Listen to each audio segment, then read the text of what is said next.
Pollinate Energy is a social business that is improving the lives of India's urban poor, and we do that by giving them access to products that enhance their well-being.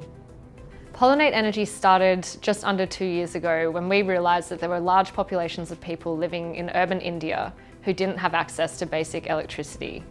We set up our pollinator network and we now have serviced over 6,500 families, giving them solar lights on a deferred payment plan.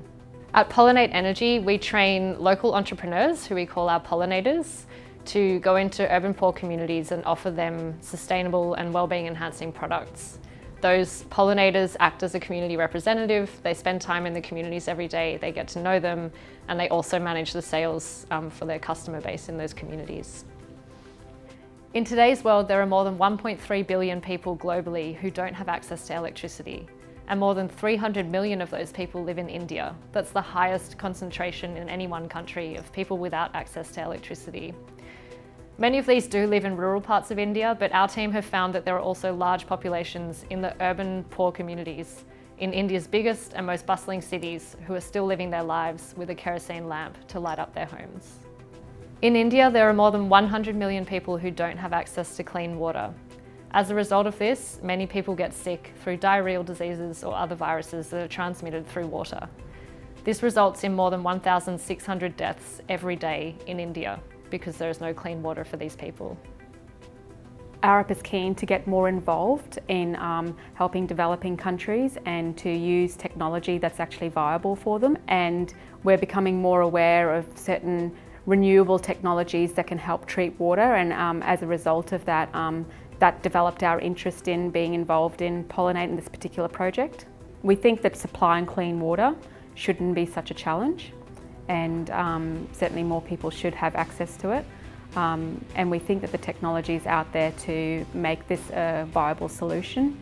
And so we were interested in working with Pollinate Energy, who had the on-ground experience and contact with the people, to explore some technology solutions and that were affordable.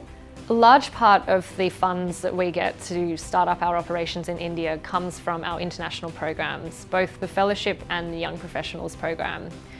We've so far had 2 Arup staff members travel over to India on our Young Professionals program, and the funds that everyone raises or contributes towards that program is used to help kickstart new pollinators or to roll out new products into our communities in India.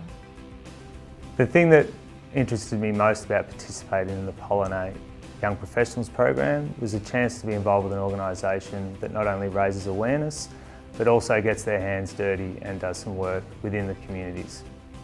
The water filters provided by Pollinate Energy to the urban slums allow the local community to have access to cleaner water, eliminating the bacterial problem that is currently present. This is important for the children of the community as they can stay healthy and lead a better life. During my 2-week stay in Bangalore with Pollinate Energy, to be able to visit communities that had access to solar lighting and water filters, and seeing the difference when you visit communities that don't have access to any of these products was very confronting, and just confirmed how important Pollinate's work is over in India. I'd recommend the Young Professionals program for any young person who wants to develop professionally, to see another side of the world that's not often shown, and to see how creative minds coming together can make a big difference.